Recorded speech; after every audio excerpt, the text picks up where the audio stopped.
सहारा प्रणाम। सहारा के हमारे सभी कर्तव्योगी साथियों का और सहारा से सभी निवेशक का एक बार फिर से स्वागत है। दोस्तों, मैं जानता हूं कि मेरे वीडियो पर बहुत सारे नकारात्मक लोग जुड़ते हैं, केवल इस उम्मीद के साथ कि कुछ हमको जानकारी हासिल हो, और उनका जुड़ना भी बहुत जरूरी है क्योंकि वो बिना इसको देखे रह नहीं सकते। इसीलिए काफी कुछ लिखते हैं हमारे बारे में, लेकिन हमने इसकी कभी परवाह नहीं की, क्योंकि हमको उनकी नहीं बल्कि हमारे तमाम जो पॉजिटिव साथी हैं, हमारे निवेशक हैं, उनकी चिंता है। क्योंकि ऐसे कुछ नकारात्मक लोग, इनका कभी कोई इलाज नहीं हो सकता है। वो कभी न तो किसी को कुछ बता सकते हैं, केवल शब्दों से ही कुछ न कुछ कहते रहते हैं और किसी लायक है नहीं।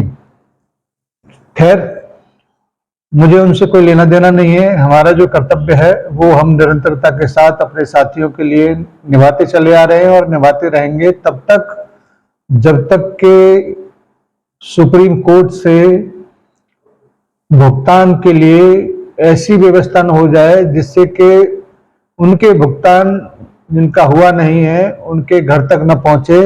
ऐसी व्यवस्थाओं के लिए हम लोग आवाज उठाते रहेंगे, क्योंकि सबसे बेहतर विकल्प भुगतान का सहारा के काउंटर से होना ही है और कोई विकल्प है नहीं।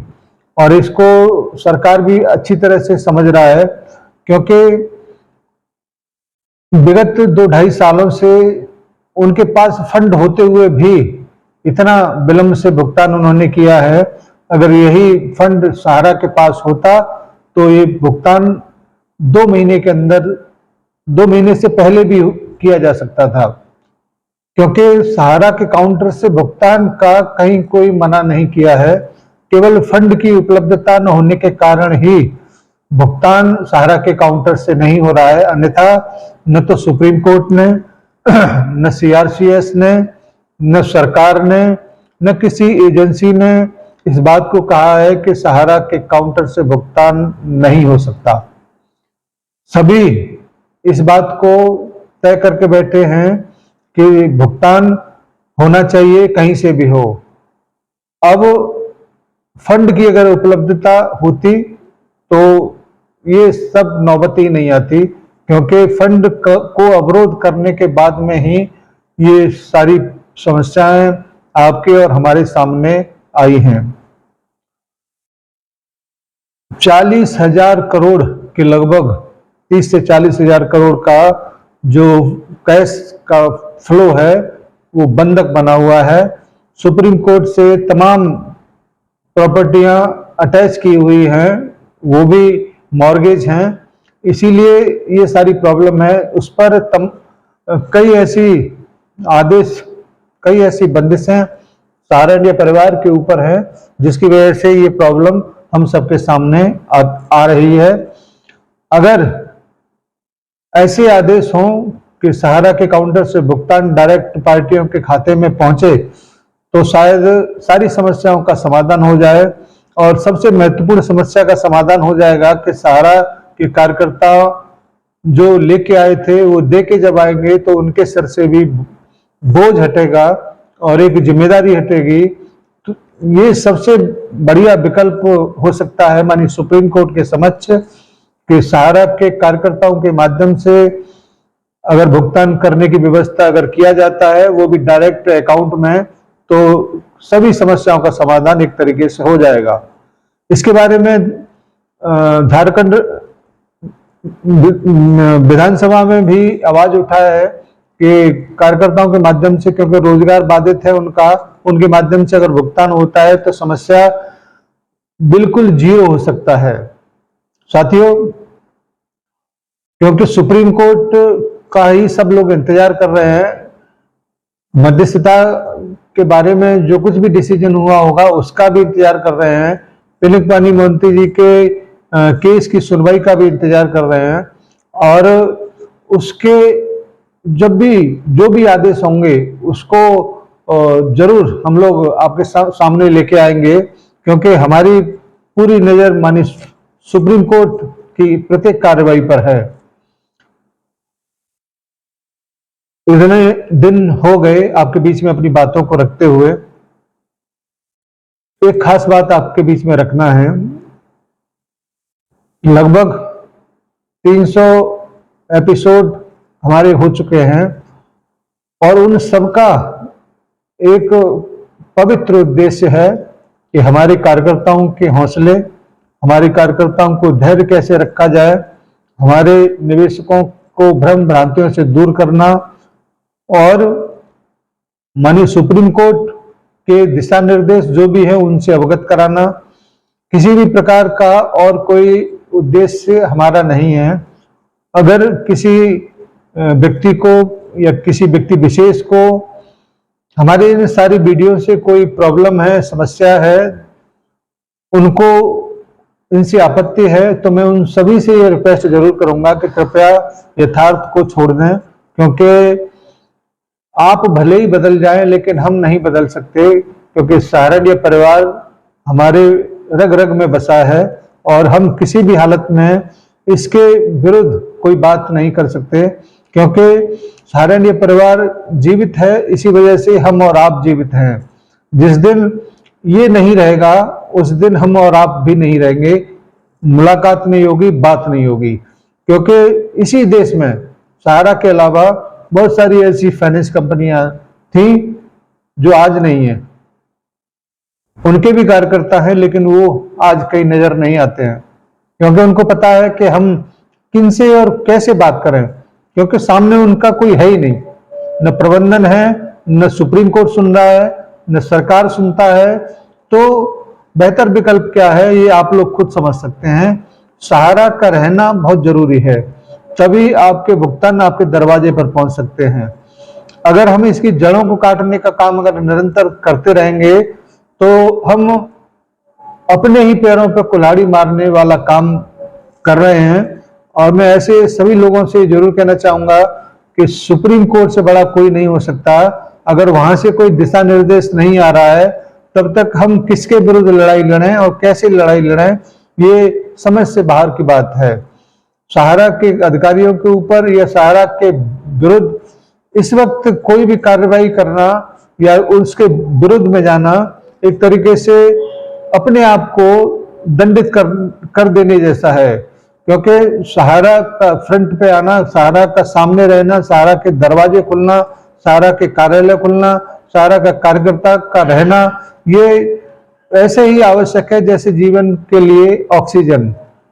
और ये ऑक्सीजन अगर बंद कर दी जाएगी तो कोई नहीं बचेगा। इसीलिए हम और आप निरंतरता के साथ इस बात को जोर लगा के कहते हैं कि सहारा का भुगतान का एक ही विकल्प हो सकता है, वो सहारा के काउंटर से हो, तो सभी समस्याओं का समाधान हो सकता है। इन सारी बातों को जब हम सोशल मीडिया के प्लेटफॉर्म पर बड़े जोर शोर से रखते हैं तो उद्देश्य केवल ये रहता है कि इससे संबंधित कोई भी जिम्मेदार व्यक्ति जब करोड़ों लोगों की पीड़ा को समझेगा, सोचेगा, तो शायद कहीं उसके दिलो दिमाग पर यह बात आए कि पोर्टल के माध्यम से संपूर्ण भुगतान तो वैसे भी नहीं होने वाला है, तो क्यों ना ऐसा पहल किया जाए कि सहारा के काउंटर से भुगतान किया जा सके।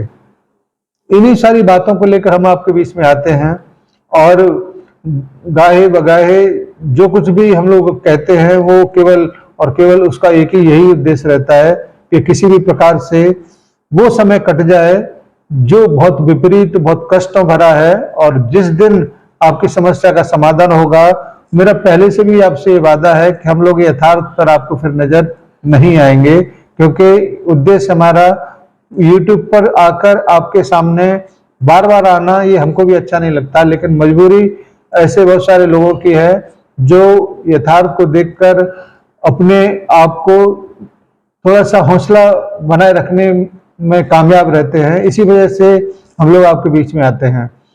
वैसे मैं फिर दोबारा से कहना चाहूंगा, किसी व्यक्ति को अगर थोड़ा सा बुरा लगता है तो प्लीज वो इसको प्लेटफॉर्म को छोड़ दे, क्योंकि यहाँ पर केवल सहारा से संबंधित सूचनाएं, सुप्रीम कोर्ट से संबंधित सूचनाएं ही उपलब्ध होंगी।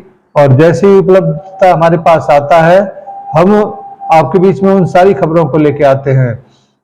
उन सभी साथियों का भी मैं आभार प्रकट करना चाहूंगा जो अपने सोशल हैंडल से हमारी इन वीडियो को प्रसारित करते हैं और तमाम ऐसे जमाकर्ताओं तक पहुंचाते हैं जिनका पकड़ या जिनका पहुंच हमारा नहीं है। हम वर्तमान में लगभग 1 लाख लोगों के बीच में अपनी बातों को रखने का प्रयास करते हैं और अगर सभी लोग अपने अपने परिक्षेत्र में इन सारी वीडियो को अगर दूसरे लोगों के बीच में शेयर करेंगे तो और ज्यादा लोगों के बीच में हम अपनी उपस्थिति को कर पाएंगे और उद्देश्य जो पवित्र है वो फलीभूत हो सकेगा। धन्यवाद आज की इस छोटी सी वीडियो के लिए। आपका पुनः आभार कि आप सोशल मीडिया से हमारे इन सारी बातों को बहुत सारे लोगों के बीच में पहुंचाते हैं और लाइक करते हैं, जिससे ये रेंज बड़ा है यूट्यूब के माध्यम से। ऐसे और सहयोग की अपेक्षा है जिससे हम लाखों लाख लोगों तक पहुंच पाए, जहां पर उम्मीद का एक दिया अगर जलता हो तो उसको जलाने में कोई हर्ज नहीं है, क्योंकि हमारे आपके हाथ में वर्तमान में केवल और केवल यही एक चीज बचा है कि हम अपने साथियों के साथ कंधे से कंधा मिलाकर चलें, जिससे वो मंजिल तक पहुंच सके। हम उनको अकेला छोड़ेंगे तो ऐसे तमाम बसमासुर आज की डेट में मार्केट में या सोशल मीडिया पर हैं कि वो जिसके ऊपर हाथ रखते हैं वही भस्म हो जाता है। धन्यवाद सभी को, एक बार फिर से आभार।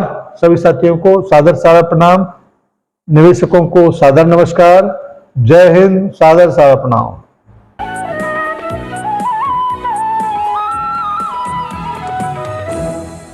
हम लोग अभी सहारा शहर के ऊपर से घूम रहे हैं। आप जैसा कि देख रहे हैं, आपको नीचे सहारा शहर पूरा दिखाई दे रहा है। सहारा शहर के बारे में और बात करते हैं सहारा श्री से। ये कितने एकड़ में बना हुआ है सहारा शहर? करीब 300 एकड़ में है। 300 एकड़ में।